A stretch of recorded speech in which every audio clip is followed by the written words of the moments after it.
Wednesday, Joe Steckler Day, and here's your host of Helping Seniors of Brevard. Here's your host of Helping Seniors of Brevard, Joe Steckler. Hi, Joe. Hi, John, and thank you all for being there and listening to us today. I've been doing this a long time, over 20 years, and I've got with me in the studio this morning Barbara McIntyre from the Reverse Mortgage Funding and Kerry Fink of TYG Media. Kerry's no radio guy, and the three of us will put on the show. But I got to kick Kerry and Barbara about that tree commercial that was on right before we went on the air there, and it was years ago, and it was back, I guess, in the early 70s when I was stationed in Washington, D.C., and we had a home out in Falls Church, Virginia. And the state had a big program where you could, they were going to give you trees free, and you planted them. And I said, yeah, this is a great deal. So I thought, boy, it was something like 40 or 50 trees they were going to give me, and I didn't know if I could handle all those. I only had a car, and it had a big trunk, and I said, well, I'll try it. So I went out there, and I got my trees, and there were a little bundle of twigs that I could hold in one hand. And I said, this is the 50 or 60 trees? And the guy said, oh, yeah, you got to plant them. So we planted those things. And today, 40 years later, there's a huge line of trees behind the property where I planted those trees, and they've grown into something really, really big, and it's a good separating line. But you just don't know, Kerry and Barbara, where you think something is this size, whether it be a program or help or assistance or anything else, but these things grow. Mm-hmm. They nurture, they grow, and our job at helping seniors has been to figure out ways to get people to understand that we all grow in knowledge and information dissemination and helping people understand what is available to them. And that's the whole reason we exist and why we have the many, many wonderful sponsors that we do. Mm-hmm. And if the listeners will go to our website, helpingseniorsofbrevard.org, you can see the many wonderful sponsors that we have and what we do. So, having said that, that's my introduction to the show today. And before we went on the air, Barbara was talking about different programs, different things. She has a bunch of brochures she gives us, and I keep thinking about seeing Tom Selleck on the television and him advertising reverse mortgage funding, and I get thinking about heckfire. A guy talks about something general, and we got somebody right here in our own community that truly, truly understands the programs and can help people understand. So having said that, Barbara, kind of relate to what you were talking about before we went on the air, please. I sure will. First, I'm going to say I'm very grateful to Tom Selleck for all he does for our industry, but he doesn't represent reverse mortgage funding. He represents a competitive company, but it doesn't matter because he brings attention to the product, and most often what happens is after people have reached out to the company Tom Selleck represents, then they look to see, well, this is all sounds pretty good, but it's awfully confusing. Is there someone local that I can actually sit down and talk to? And just yesterday, I received a call from a woman who had called Helping Seniors of Brevard, spoke to Kim, and guess what she did? She gave her my phone number, and this lady gave me a call, and I was able to answer her questions. So that's really the benefit of helping seniors, is that to have a resource where you can call with any type of question, any kind of concern, and the sponsors that are affiliated all really care about the seniors living in Brevard County, and they want to be a resource to answer questions. So that would kind of be my intro about what I do and how I feel about helping seniors of Brevard.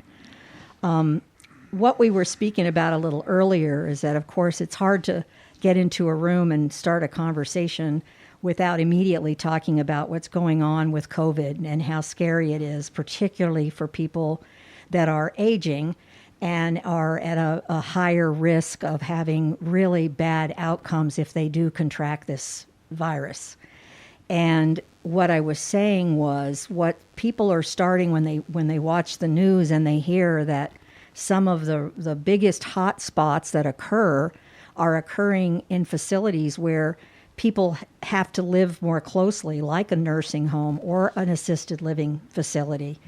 And what people are looking as they look now to their future, and the idea that maybe this COVID isn't just going to go away miraculously, like some would like us to think. The idea of having a resource like a reverse mortgage to access funds from the equity in the home to kind of retrofit our home to make it better suited to our aging in place. And that is really becoming recently another reason people are looking at this mortgage. Well, it's a lot easier to, if you can modify your home without it going into too great an expense. First of all, you want to stay in your own home if you can. Secondly, if you can use some of the funds from a reverse mortgage to make your home livable for you. Mm-hmm. Safer. Safe, then, and as long as you've got a partner there that can help you, you're okay. But, you got to consider. There's a lot to consider. Yeah. What kind of help do I have? Right. And things like, will I receive enough benefit from a reverse mortgage that I can actually use those funds to pay for home health care providers, which are also services that are partnered with us at Helping Seniors as sponsors, that can come in and give me assistance to help me stay at home. So reverse mortgage funds can be used in any way that a borrower wants to use them. So things like railings or the step-in bathtubs that you can have installed and replace in your bathroom. What do you call them? Ramps, things like that. Anything that makes it easier. And then use services and have the funds to be able to pay for services to support you staying at home. And I agree, most people would rather stay and age in place. Not everyone, but most would. I think, Barbara, from my own experience in taking out and managing businesses, and I think a lot of times this is what our president is as a businessman. He understands a lot of what's happening, whereas the average person doesn't, because the average person doesn't get involved in high-stakes funding that President Trump has gotten into over his career. And he understands when you start talking billions and billions of dollars, he understands those numbers. Well, we don't. And it's the same thing about taking out a reverse mortgage. If you take a reverse mortgage out, you get all this money available, and you go nuts spending it, you haven't accomplished anything. But that's why it's so advantageous is to have a professional locally that you can sit down and talk with, that can tell you what some of the good benefits are and what some of the perilous type benefits are. And Kerry, you're nodding behind that mask, and I like it when you nod because I know you're thinking about something you want to say. What are you going to say that is going to support me or fight me? Well, actually, it's supporting what you said. Okay. In fact, it's Barb McIntyre's article in the July edition of Senior Scene magazine in the Helping Seniors newsletter, and literally it's titled Ways to Use Your Home Equity During Retirement. And on the different shows and things that we've had the pleasure of talking through things before, it seems like for many people, your home is your greatest investment, and you've paid into it all of these years. And if you're in a position now where you need some help, this is a good place to turn. Although the thing we've talked about over and over is you need to get start working on this before it becomes an emergency. And to follow up on the conversation that you and Barb were having about this, I was just thinking we did a Helping Seniors update with Tracy Graff, who is she's the one that operates Avid Home Healthcare.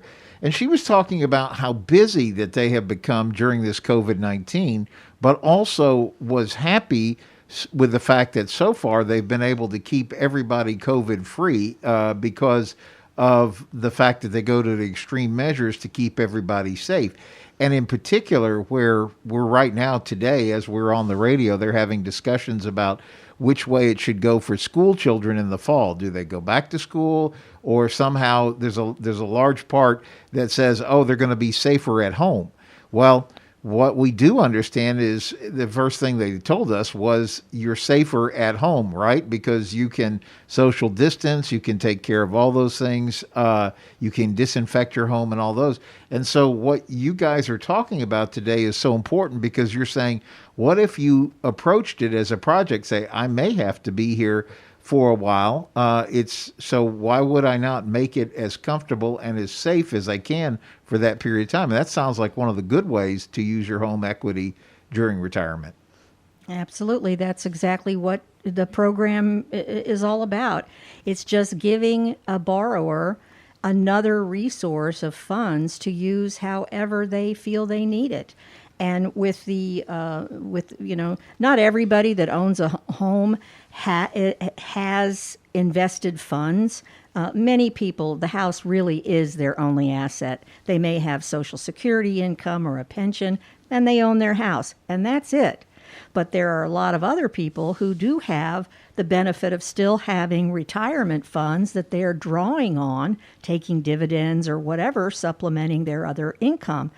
Well, right now may not be a time when people really want to draw dividends out of an investment, because the market is fluctuating up and down so dramatically periodically that leaving those monies alone and trying to let the market settle while they use some home equity, it's just smart. And so as a piece of your financial plan, using your home and putting it in place is very smart. And Kerry, like you said, doing it as early as you can. If you're thinking of retirement, that's when you need to start looking into this, because there are benefits about this mortgage that even if you don't need to use any part of it for 10 years, that's fine, but it's still there and ready if you do.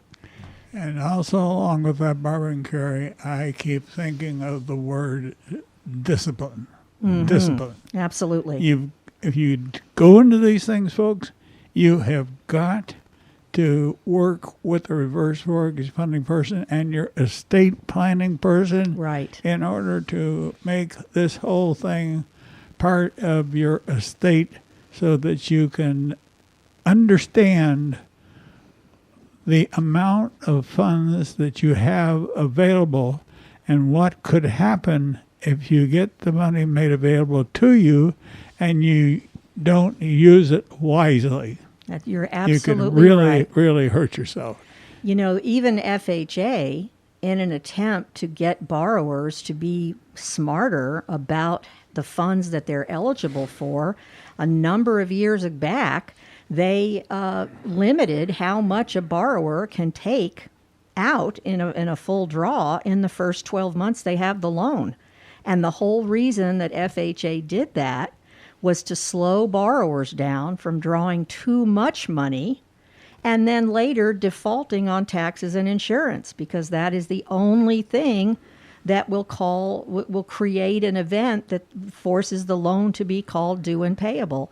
So if borrowers run out of all their funds because they've just blown through their retirement, they've blown through any equity in their home, and they default on taxes and insurance, that's a big problem. And, HUD has done everything they can. FHA has done everything they can to try and drive this point home. So as originators, you can be sure that's what I do also. And the ironic part about the whole thing we're talking about, folks, is up until, I think it was about 2 months ago, there was a program available through the state that actually paid your taxes and something else in the event that you got in trouble.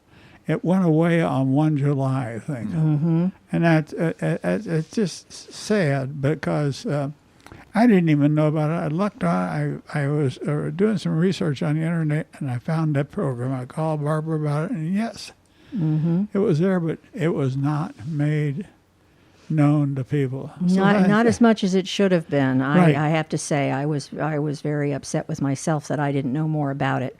And you're right, the funding for that ceased. And it really did step in and help borrowers in a reverse mortgage who did get in trouble with taxes and insurance. Hopefully, we will get some of those things back because, certainly here in Brevard County, we're always trying to find and put into place anything that will help our aging community because we just have a very high number of people in retirement and we need to better support them. Well, it goes along with something that I think one of the federal government gave Brevard County $1 billion or $1.4 billion to spend, and the county commissioners have the wherewithal to spend that however they see fit, and they gave a certain amount of that money to the Housing and Human Services Department as part of the Brevard County government. And the thing about this, folks, they got a budget roughly $20 million. I'm guessing. I think it's probably right around $20 million. And they got a certain number of people at work, and now they're going to manage roughly $1.4 billion of this money. The commissioners are going to give them this amount of money to use. Yet they're going to take around $400,000 out of that money to manage these small business loans. So, and they're going to give up to, quote, $10,000 per loan. And now, the loan may be $5,000, $6,000, $7,000, or $8,000, even if it is $10,000 at max. That $400,000 would be something like $10,000 loans, and it actually would equate to over 50 because they're not going to give out everybody a $10,000 loan. But my question is, why in the world, when we have these national emergencies, why does a government that has already funded a staff, why do they have to take management dollars out of funds that are designed to help people keep their businesses going? And this is a thing that Kerry and I discussed several times, and I just feel that or believe that more people in our county need to understand how government works, especially with nonprofits and in these times of crisis, how they just make a decision on where to give that money to help people in COVID. And that's the reason I brought it up, because it fits right along with what Barbara's saying. And the same thing goes to handing a huge sum of this money. I don't know how much it's going to be to United Way. And they're going to, quote, manage these funds, and they've already got a tremendous track record for overhead expenses. If you look up under 990 on the national on the internet, it's not something I make up. No, It's really wrong, and that expression is just because you can doesn't mean you should. And I think because we might read an article here or there, but for the most part, the public just isn't aware about what goes on, like you said, Joe. And so there isn't enough pushback to prevent, our government officials to not be able to get away with it. And I just don't know how we resolve all of that. It just they shouldn't do it. Well, Kerry and I both have been fighting this for the last 2 years that we're both aware of. And Kerry, what would you add to what Kerry, Barbara and I are talking about, Well, and what our people should know? It's really a call back to something that we had started pretty strongly at the start of the year about, which was the idea of the Helping Seniors Advocacy Council. Because here we are, we're in an election year, and I was thinking as you're speaking about all these things, which are absolutely valid concerns, we have a remedy, and that's collectively we need to be voting. You know, you need to study to make your decision and then decide where to go. But we were not able to get even though we'd scheduled it, actually, if you remember, twice. We had scheduled 2 different dates for the advocacy meeting, very much same as with the car raffle. We had to push it off because of COVID. But the whole idea of the idea behind the advocacy meeting is to get concerned citizens together who become educated as to what seniors really do need in this county. And then collectively, we work to make sure that the people that we have elected are responsive to those. I mean, if it's not, it's just a question. I think these guys get squeezed about, we need another park. We need to clean up the lagoon. There's many things that need to happen. But the question is, are we doing the right things for seniors? And that's what I think the benefit of the Advocacy Council can be. And maybe that's something we should even talk about as we're starting to open things back up in the fall, or at least start with Zoom meeting or something like that. Right. Well, the same thing falls in with what you're talking about, Kerry. It's not just seniors. Here we're talking about funds that affect young people, middle-aged people, and older people. I look at some of these things that you see on Channel 13, where these people of different organizations have got together and put meals together to help families. There are a lot of people out there hurting, a heck of a lot of people hurting. When you got to beg for food, you're hurting. I don't care what we say, what color the people are, or anything else. There are all kinds of people of all kinds of color that need food to eat. They need a roof over themselves. And all these things that we're doing, we got it down to about a minute, folks. But I really get upset about it because I think that if our people understood more of what our money disseminators are doing with the monies that heck, we're paying taxes on this stuff. Now they're talking about another huge stimulus, possibly another huge stimulus check. I don't think they should be giving that stuff out like that. I think they should. I even had government people say, we were not prepared to give out money of this type. And we're not ready to do it. Right. It's complex. We've never been here before. Yep. Okay, folks, we're going to take a mid-show break, and if I don't, I'll get into another subject. But let's just go, John, and we'll take our break now, and we've got several things we want to talk about after the break. So please stay with us. Again, Joe Steckler. Thank you, John, and welcome back to the second half of our show, folks.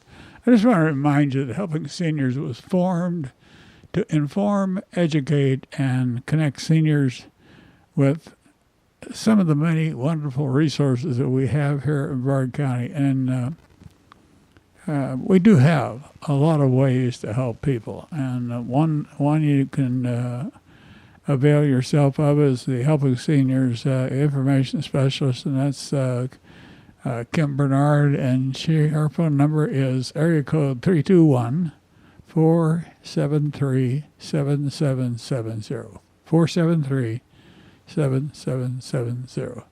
And she can get you pointed in the right direction. And if you get a pointer from Kim and you don't get the help, you can call her back. We're not mind readers, and we don't know if you need more help unless you ask us. And that's the good part about having a resource like ours. We don't take offense at you calling us back and asking us more questions, because I know from personal experience how hard it is to work through some of these help assistance lines. It's harder than heck, and I know that. I understand it. I've been there. I've done it. So, and that's one of the reasons I started this program in 2011, because I knew how difficult it was for the average senior or person taking care of a senior to get the help they needed. I do want to make a comment on something that we were talking about, and Kerry and Barbara are perfectly free to make a comment, either yay or nay, about what I'm going to say. This COVID thing is really a mess. Terry and I, my wife and I, were at a place yesterday, and this one man came out of after getting his service in. I'll have to say he looked like a grump. He really did, and he didn't have a mask on, and he walked right in front of my wife and I, and a lady across the way from us, and sneezed. Didn't cover his mouth, didn't put his hand up, didn't do a darn thing, just sneezed and walked on, and walked all through the whole lobby and spreading those germs. We all have masks on. I just, if I could have got to him, I would have got to him and said something, put your darn mask on and wear it like the rest of us. And I don't care if at least protect yourself and protect others from what you can spread. Now, having said that, there are places, and I know that one nursing or assisted living facility at Zahn, where the Senior Resource Center is, they have gone out of their way to help their residents stay connected with their families. They have scheduled times to do Zoom conferences where they they can talk back and forth, and have somebody there to help the elder manipulate the system so that it goes smartly, and they've helped the people stay connected. But what it does also is that it's what Zahn has done is they've followed all the precautions that have been set forth, and they have not had a COVID case. And they're one of the largest and completely filled up facilities in our county. And I think that speaks wonders of the way that they have decided to disinfect the place and take care of it. Kerry, Barbara? That absolutely speaks exactly to that, because if they weren't doing the sanitation that's required, if they weren't all abiding by the protocols with masks and hand washing and distancing, it's inevitable that given the rise in the area in the state, that something would creep in. And so it really does make you feel like they're doing everything they should. And it's so much easier to just do it right and keep it like that than like the man sneezing, not wearing a mask. If people would just abide by, we were talking about being disciplined, and really that's what it kind of comes down to. That's what Kerry was saying, and it made perfect sense. Yeah, I was going to add to that. I when you were telling about him, you either said he looked like a grump or a rump. And it could be actually both when you think about it. But what I was thinking about and what we were talking about during the break is, it really does come down to discipline. Because I remember when they came to us and they said, look, guys, we're going to close up Zahn. You guys can't be wandering into, where we are in the Senior Resource Center. We are actually a separate wing, so we don't have to necessarily go into the assisted living and memory care portion of it. But they said, look, guys, we're going to lock down. And this was so early on. I was thinking, like, this is out of a science fiction movie. This doesn't even, are you sure you guys aren't overreacting? But to Barb's point, look at the results. And we did a Helping Seniors update with Sharice Durham over at Hibiscus Court. Same thing. They were thankful that at this point, not a single case of COVID over there. As I mentioned earlier in the show, we were talking with Tracy Graff with Avid Home Healthcare. She says they have been very careful and have been able to keep the COVID away. We know from talking with Jennifer Helen. I was going to comment on that. Go ahead. Same. She said the same thing. They're being careful. So what it strikes me is you listen to all these really expert professionals, when they do the things that we're told to do, then we stay safe. When we do dumb things like walk through a lobby and don't have any concern for the people around us and sneeze over whatever, I understand the poor gentleman probably wasn't feeling good, and I feel bad for him about that. But it's like Barbara McIntyre, you said, you wear the mask because you care about the people you're around, not just for yourself. I fully believe that the mask really is the only way to protect other people. Everything that you hear about this virus is that really, by wearing a mask, you just make sure that if you carry, whether you know it or not, Right. you carry the virus, that just makes sure you don't pass it to someone that you get too close to. So I think it really is about other people when you wear a mask. And I personally would be devastated if I found I was asymptomatic, didn't know it, and I didn't have a mask and someone else got sick. I wouldn't be able to live with myself. So I really think it's a very simple thing to do for your fellow men and women. And also, as an element, you look at how a person looks. If you can just see, I think all these women that wear the hijab or whatever that darn thing is, the Muslim women wear, when you see a person's eyes and the top part of their nose, some of them look pretty good. But if you take that mask away, they might look awful. So, having a mask on, I told John earlier, because he was teasing me when we first came into the station, and I said, the one thing about the mask, you can still tell when someone's grinning at you because their eyes get squinty. well,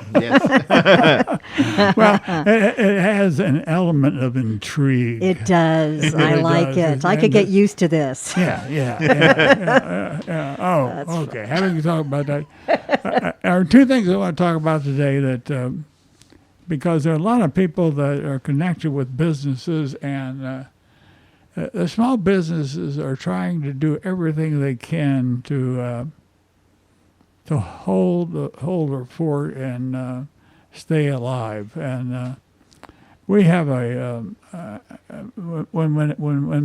small businesses have to go out and get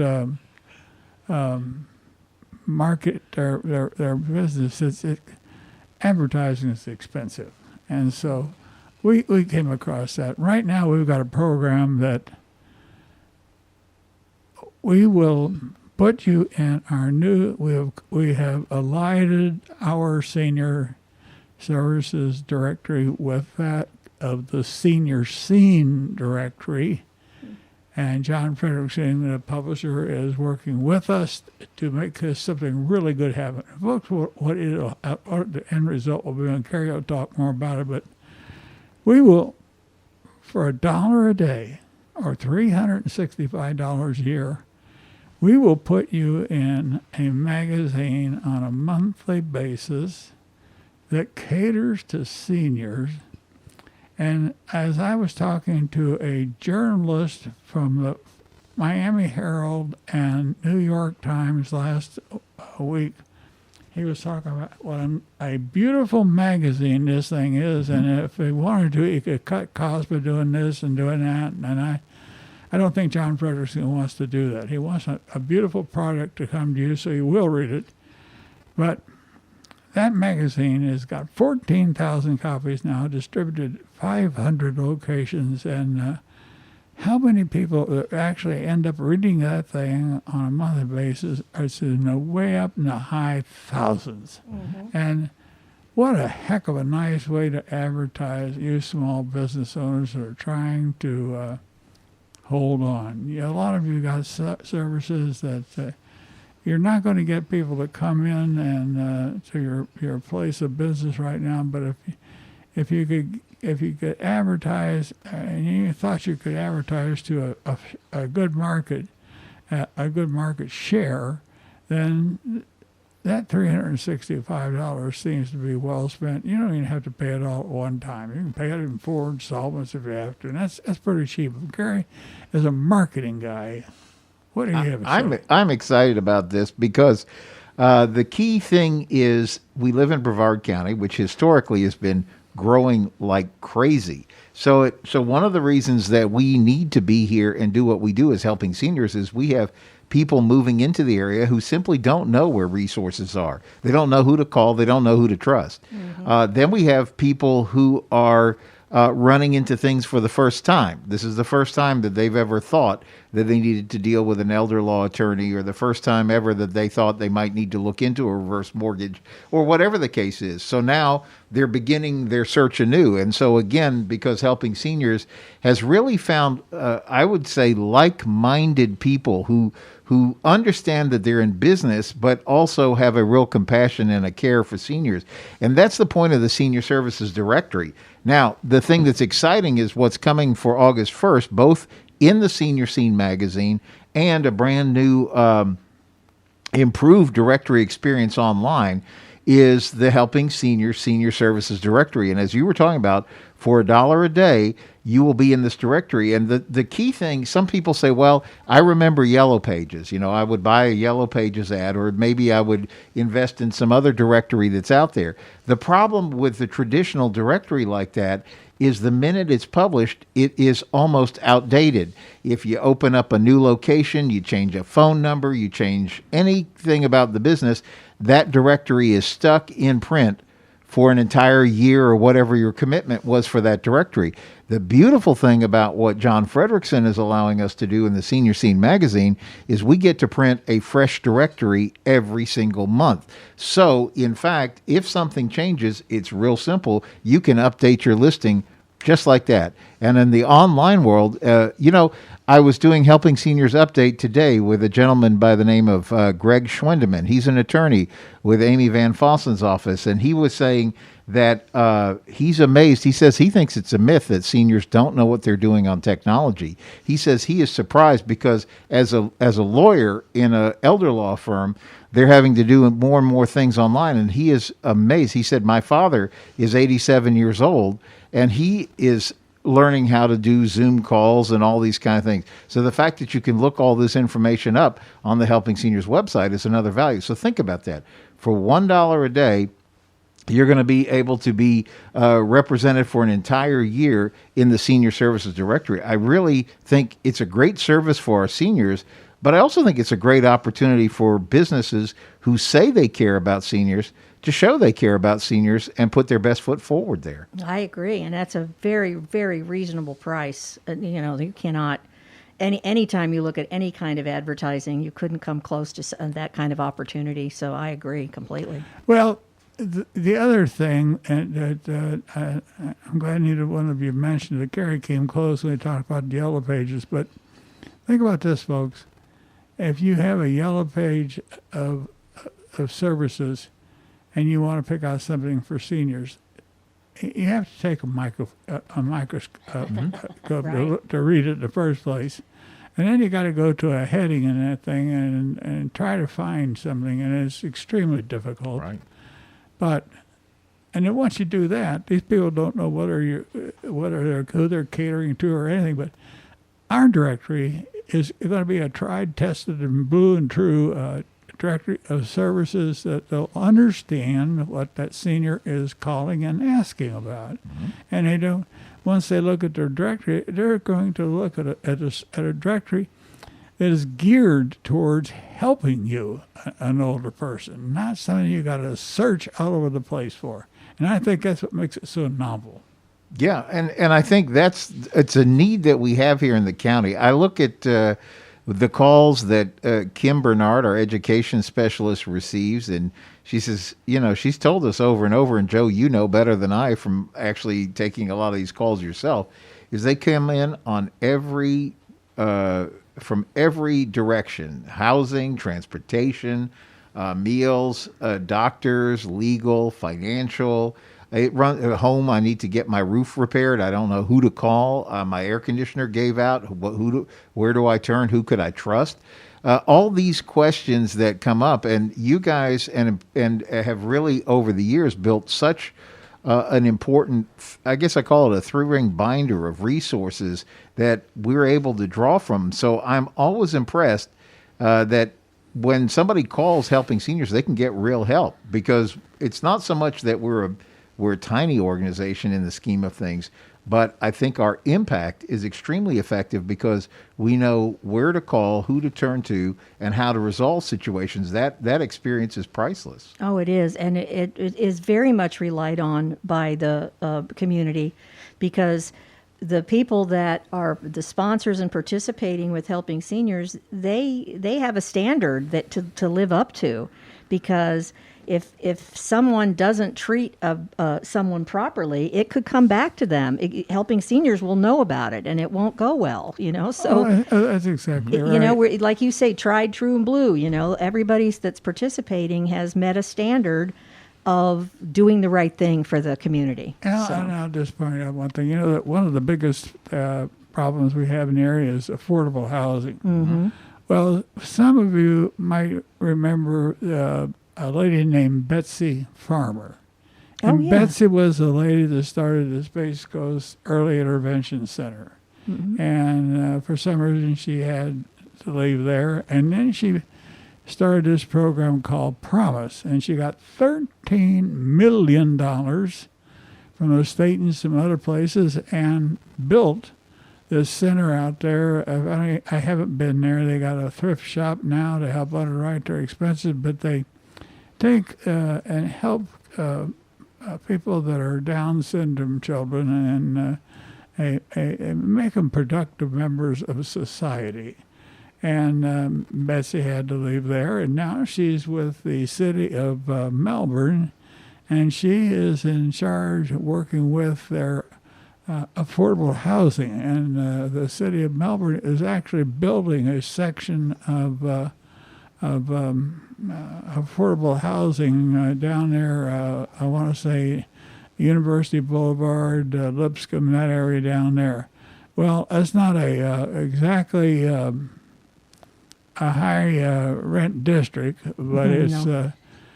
And that's one of the problems we have, is building affordable housing in areas that people that aspire to $500,000 houses live in, and they would like to live in that area. The truth is that they can't get the land, and they can't afford to build in those kind of areas.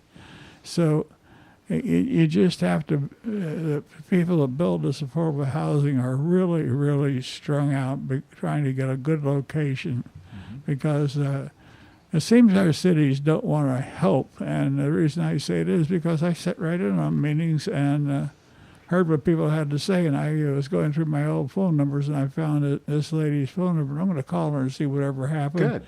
And I'll put her in touch with Betsy. But, and that goes back to the advocacy thing, Kerry.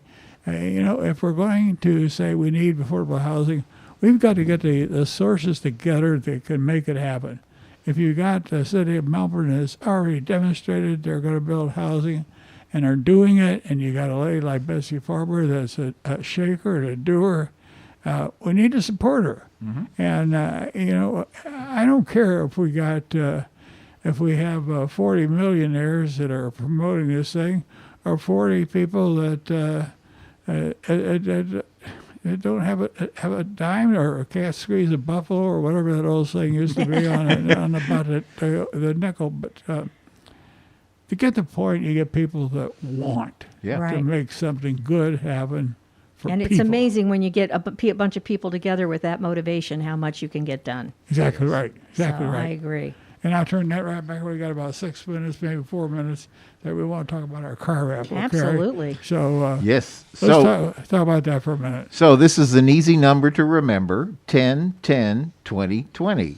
That 10-10-2020. That's the date for the Helping Seniors car raffle, October 10th, 2020. It's a Saturday, and from 6 p.m. to 9 p.m. we will be in the American Muscle Car Museum. What an evening that's going to be. If you've been to the American Muscle Car Museum, you know what a collection Mark Pylock has there, and he is always putting new play toys in there. So even if you were there with us last year, you're going to see some of the latest and greatest things that he's got. And I was talking with somebody the other day that said even when you're in there, you really find you don't have enough time, even for those couple hours, to see everything that's in there, because it's his collection is just that expansive. And so that's the location for the Helping Seniors car raffle. And Joe, AJ Hires has, from each of his dealerships, picked kind of like a creme de la creme of the vehicles there. We've got a 2020 Chevrolet Camaro, a 2020 Dodge Challenger, a 2020 Kia Sportage, and a 2020 Mazda Miata convertible. And the winner gets to select which one that they want to drive home in. And as you know, last year, the winner selected that Dodge Challenger and is still tooling around. So if you see a lady in a bright red 2019 Challenger, that's probably her smiling as she's zooming down US 1 or wherever. But you can get in it for a ticket. That's all it takes is to get your ticket. But I'm going to make something clear. What we advertised was the base model, and the upgrades, you pay for the darn upgrades yourself. But the upgrades were already on the car that AJ brought, so hell, the woman drove away in a car with upgrades on it. She was really happy. I would think so. It's really an incredible fun. It's a fun event. You could very well drive home in a new car. And I have people ask me, they say, well, how many entries? Are there hundreds of thousands of entries? Are there tens of thousands? I said, no. If you like odds and that's your thing, these odds are pretty good because we're talking a few thousand tickets. So you really have a good shot, and you have a great time at the American Muscle Car Museum. And most important, you keep the work of helping seniors moving forward. I was going to say that you're helping people help people. Mm-hmm. And if you buy a bundle of tickets of 5, you get 5 for $100. Mm-hmm. Or for a $100 donation, you get the 5 tickets. For a donation of $25, you get 1 ticket. And we have all kinds of food there, and beer and wine, and it's a fun evening. And people walk away knowing that they've had a good time. And we've had so many people that have come back for every one of them because several things. They want to help, and they want to see the cars. And there's just no way, like Kerry, like you said, you can't see all those cars in one evening. We're talking 260-some cars. Mm-hmm. I've seen people stand there for a heck of a long time looking at the collection of Schwinn bicycles. Yep. And for many of you that are cyclists, you know that the Schwinn was one of the first really, really popular bicycles. It was to the bicycle industry like the Ford was to the car industry. That's right. And with that thought, Barbara, what would be the closing comment you'd make? Well, I'm just really glad to be a part of helping seniors. That's really my parting comment. I feel very, very grateful to be a part of this organization, and I'm always accessible by calling. You can call Kim. Or you can give me a direct call at 321-259-7880, and I'm here to answer all your questions. Thank you, Barbara, and it's always a pleasure to have you and Kerry be on the show. Kerry's with me almost every week, but the three of us, I know we can put together a show it's informative, people like, and they'll learn from it, and that's the importance. Kerry? Yep, HelpingSeniorsCarRaffle.com. Get your tickets today. Okay, thank you, folks, and we'll see you next week. And wrap her up, John.